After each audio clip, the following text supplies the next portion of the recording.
It's like a safe space.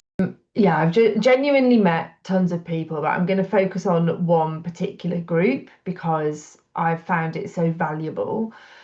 So we have in Veblen accountability groups, and the group that I'm in is such like a rich, diverse group of thought leaders, and I get so much from those meetings, and I think we all do as a group. We feel like a team responsible for keeping each other accountable for the things that we said we would do.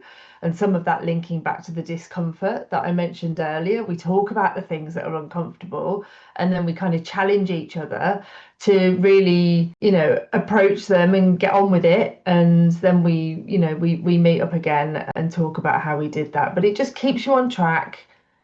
It's like a safe space.